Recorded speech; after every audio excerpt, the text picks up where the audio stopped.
नमस्कार, मैं हूं अमन कुमार और आप देख रहे हैं मगध लाइव।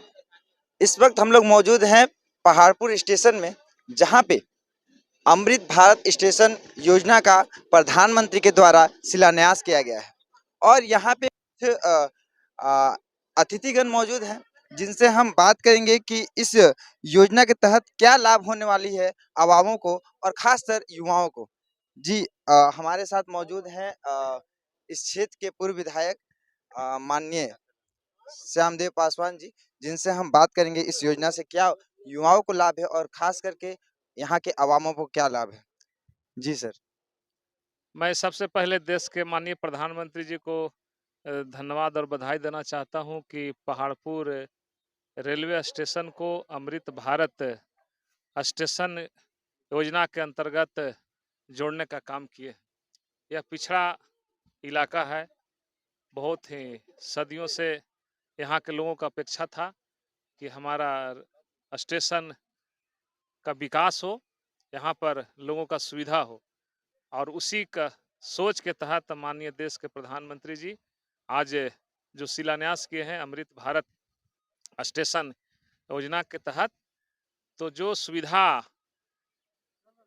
अंतर्राष्ट्रीय स्तर पर स्टेशन में जो मिलता है, वही सुविधा हमारा अमृत भारत योजना के तहत रेलवे स्टेशन का जो पहाड़पुर है, चाहे गया है, और जो 508 अमृत भारत रेलवे स्टेशन का जो आज शिलान्यास किया गया है, वो सारे सुविधा पहाड़पुर के लोगों को मिलेगा। सर, तो हमारा प्रश्न फिर से घूमकर वहीं आता है कि इसमें युवाओं को क्या लाभ होने वाला है सर, खास करके रोजगार के तौर पे। आप माननीय प्रधानमंत्री जी का संबोधन सुने होंगे कि उन्होंने बताया कि यहाँ पर रोजगार के भी अवसर मिलेंगे। तो आप खुद उस समय उपस्थित थे, आप उन संबोधन सुने हैं, तो उनके संबोधन के बाद फिर को उचित अलग से नहीं रह जाता है कि अलग से क्या बोलने का। और हमारे साथ कुछ और लोग हैं जिनसे हम बात करेंगे। आप किस तरह से प्रभावित हैं सर प्रधानमंत्री की इस योजना से। ये बहुत ही सुंदर योजना है। आपको पता है कि अमृत भारत रेलवे जो योजना है, ये बहुत ही अनोखा योजना है। इसके तहत जो प्राचीन स्टेशन थे, जो पहले जो टेंडेंसी चल रहा था, मतलब जो एक परंपरा थी, जो पहले के युग का बना हुआ था, तो मोदी जी ने कुछ स्टेशन को गोद लिया। एक तरह से समझिए जिस प्रकार सांसद ने गाँव का गोद लिया था, जिस प्रकार डेवलपमेंट किया था गाँव को एक विकसित गाँव बनाने का, ठीक उसी प्रकार से ये रेलवे स्टेशन को इतना गोद लिया है इन्होंने और इसका एक आधुनिकीकरण रूप दिया जाएगा।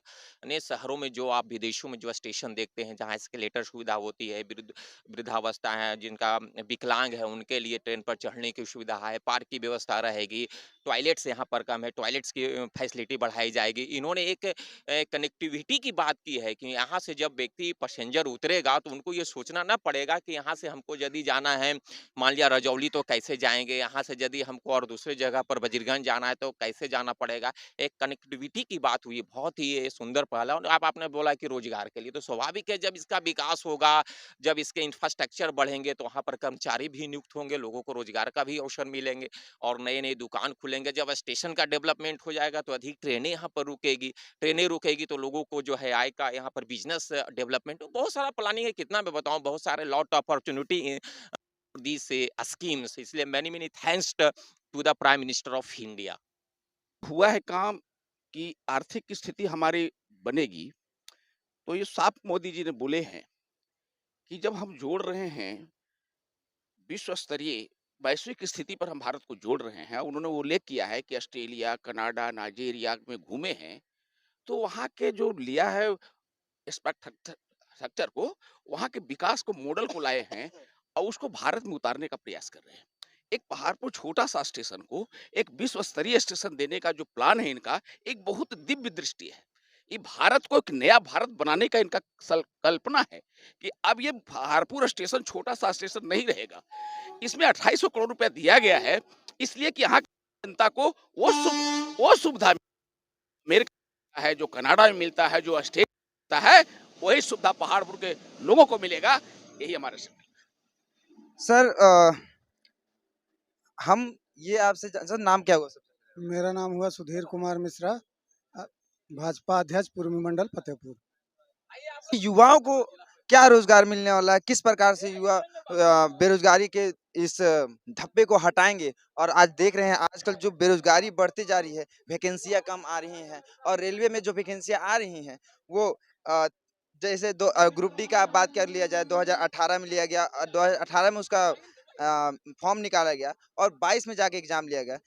प्रकार की बेरोजगारी बढ़ते क्रम में इस योजना से क्या युवाओं को रोजगार प्राप्त होगा और किस प्रकार के लाभ होगा? आपका बहुत अच्छा प्रश्न है। सबसे पहले मैं अपने आदरणीय प्रधानमंत्री श्री नरेंद्र मोदी जी को धन्यवाद दूंगा कि हमारे इस पहाड़पुर रेलवे स्टेशन को अमृत योजना के अंतर्गत उन्होंने शामिल किया। आपका प्रश्न है कि युवाओं को कैसे फायदा होगा, बेरोजगारी कैसे दूर होगी। तो आपका प्रश्न जायज़ है। अभी आपने माननीय प्रधानमंत्री जी को सुना, उन्होंने स्पष्ट कहा, सुविधाएं की तो जो बात है, बहुत सारा सुविधा यहाँ नहीं है। जैसे उन्होंने अत्याधुनिक टॉयलेट की बात की ही, जैविक शौचालय वगैरह का बात किया, उन्होंने इस पार से उस पार के कनेक्टिविटी को जोड़ने की बात कही। तो विकास का जब काम होता है तो उसमें बहुत सारे लोग लगते हैं, बहुत सारा मटेरियल लगता है। एक तरह का नहीं, पूरे देश का विकास इससे जुड़ा हुआ है। और जहाँ तक प्रश्न आपका है कि यहाँ के लोकल लोगों का, तो अभी हमारे प्रधानमंत्री जी ने कहा लोकल फॉर वोकल, यानी यहाँ के इर्द गिर्द जैसे मोहनपुर, डंगरा, बाराचट्टी, गुरपा, ये सब क्षेत्र, यहाँ पर हमारा पर्यटन क्षेत्र है। गुरपा, बाहर से लोग आएंगे, विदेशी लोग भी आएंगे, बौद्धिस्ट लोग का हब बनने जा रहा है। और बहुत सारे पर्यटक, ऐसा नहीं है कि सिर्फ हम बौद्ध हैं तभी बौद्ध स्थल पर जाएंगे, बहुत सारे लोग पर्यटन के दृष्टिकोण से घूमने आते हैं। तो जो हमारा यहाँ व्यवस्था सुचारू रूप से सही रहेगा तो निश्चित तौर पर यहाँ लोग आएंगे और उससे विकास होगा। जैसे डंगरा का आप मान लीजिए तिलकुट हैं, तो आप अपना एक प्रोडक्ट अपना स्टेशन पर लगा सकते हैं। यहाँ लोग आएंगे, बाहर से आएंगे, आपके बिल्कुल बिल्कुल मिलेगा। हमारे प्रधानमंत्री जी का वादा है और इसमें कहीं कोई शंका नहीं है। मैं आदरणीय प्रधानमंत्री जी को पुनः एक बार बधाई देता हूँ। धन्यवाद। यहाँ पे कुछ लोग हैं जिनसे हम बात करेंगे। जी, नाम क्या हुआ? मेरा नाम प्रेम कुमार हुआ। जन अधिकार पार्टी की युवा शक्ति के जिला अध्यक्ष है, फतेहपुर प्रखंड के क्षेत्र संख्या 42 के जिला परिषद सदस्य। आज अमृत भारत के तहत 508 स्टेशन का शिलान्यासन के उद्घाटन हम लोग समारोह में लोकल जनप्रतिनिधि, समाज सेवी, युवा सब लोग पहुंचे हुए थे। लगभग कुछ वर्ष से हम लगातार आंदोलन भी कर रहे थे। जनशताब्दी, बॉम्बे मेल, जोधपुर और स्टेशन पे यात्री की सुविधा के लिए। अभी हम संबोधन में अपने यहाँ पर होंगे मंच पे तो आपने सुना होगा, जिस तरह से पीछे बड़ा बड़ा जो पानी से बचाव के लिए यात्री शेड दिया गया। हम रेलवे अधिकारी के उच्च अधिकारी से हमने मांग किया कि इस साइड भी एक बड़ा यात्री शेड दिया जाए। और सबसे ये बहुत खुशी की बात, लगभग 29 करोड़ रुपया का जो हम माननीय देश के प्रधानमंत्री नरेंद्र मोदी जी के नेतृत्व में जो ये कार्यक्रम रखा गया है, वो बहुत धन्यवाद के पात्र हैं। और जो हम लोग मांग रहे हैं, लगता है बिना मांगे कुछ दिन के इंतजार है वो मिल जाएगा इससे। हाँ बिल्कुल, हम जैसा अब तो लग रहा है कि जब 29 करोड़ रुपए का लागत से पहाड़पुर स्टेशन का जब विकास किया जा रहा है, जब इस इलाके का आपका बाराचट्टी, मोहनपुर, फतेहपुर, बजीगंज, तरमा, ये बहुत लगभग जो है कि सैकड़े गांव के लोग यातायात की सुविधा होगा। और लगभग यहाँ का रेलवे में इनकम का भी बहुत अच्छा स्रोत है। लगभग पर डे का 2.5-2 लाख लगभग का टिकट का स्रोत, यहाँ टिकट कट ही जाता है। इनकम स्रोत में भी बहुत अच्छा, इसलिए इनकम है तब कुछ न कुछ रेलवे अधिकारी की निगाह में पहाड़पुर स्टेशन रखा गया है। जब पहली बार वंदे भारत ट्रेन का भी जब शुरुआत हुआ तो पहाड़पुर स्टेशन पर रखा गया। कहीं न कहीं कुछ बात निगाह में चल रहा है पहाड़पुर स्टेशन के लिए।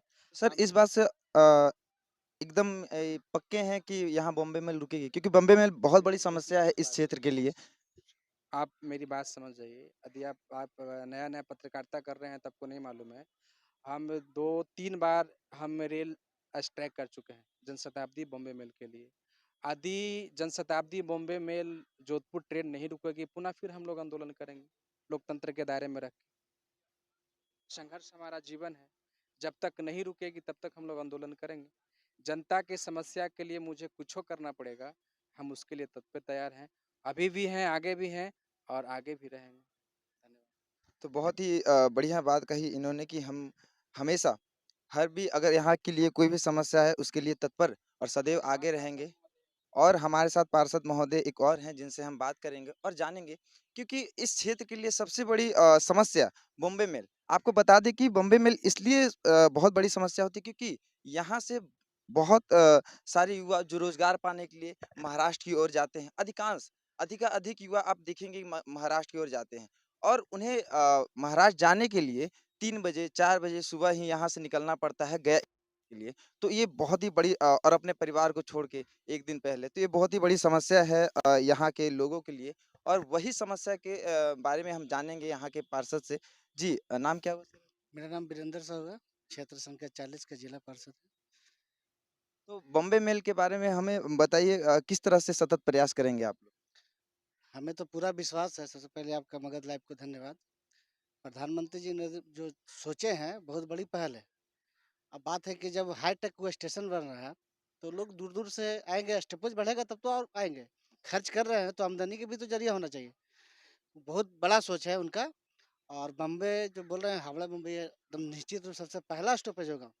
पूरा मुझे विश्वास है क्योंकि दिल्ली की गाड़ी है यहाँ से, हाँ मुंबई की डायरेक्ट गाड़ी नहीं है। वो निश्चित रूप से पहला स्टॉपेज रहेगा। तो हमने सभी से लगभग सभी लोगों से बात कर ली है और हम यहाँ पे एक बात जोड़ना चाहेंगे कि हम संबोधन में प्रधानमंत्री के से सुन रहे थे कि लगभग हमने 1.5 करोड़ युवाओं को रोजगार दिया है। हालांकि उनके पीछे जो रोजगार का बात था, हम फिर से इस बात को दोहराना चाहेंगे कि 2018 में ग्रुप डी का एग्जाम निकाला गया, वैकेंसी निकाला गया था और उसे 2022 में लिया गया था। आपको बताते चले कि इस दरमियान 18 से जो 22 का जो वर्ष रहा है, उस समय कुछ ऐसे लोग तैयारी कर रहे होंगे जिनके मात्र 2 साल नौकरी का बचा हो या फिर 4 साल या फिर 3 साल। तो वो ऐसे लोग जो अ, इस वैकेंसी के डिले के चलते बेरोजगार हो चुके हैं, उनके लिए क्या कदम उठाए जा रहे हैं सरकार की ओर से? और हालाँकि सिर्फ़ बयान में बोली जाती है 1.5 लाख और ये 2 लाख, 1.5 करोड़, 2 करोड़, लेकिन इससे पहले ये समस्या नहीं देखी जाती कि जो हम इस विभाग में डिले किए हैं, इस विभाग में नहीं, हालाँकि केंद्र या फिर राज्य के हर विभाग में नौकरियाँ का एसएससी की बात कर लें, वहाँ पे फिर टीचर लोग को आना पड़ता है इस आंदोलन में भूमिका निभाने के लिए। तो ये ना हो और सीधे अगर वैकेंसी का आप जैसे वैकेंसी लेते हैं, उसी दरमियान तुरंत एग्ज़ाम का भी डेट दें, जिससे लड़के लोग तैयारी में भी करेंट बने रहें और वो अपने उम्र को देखते हुए इस तैयारी को पूर्ण कर पाएँ। इस वक्त के लिए इतना ही। देश और दुनिया की बाकी खबरों के लिए देखते रहिए सबसे भरोसेमंद चैनल मगध लाइव।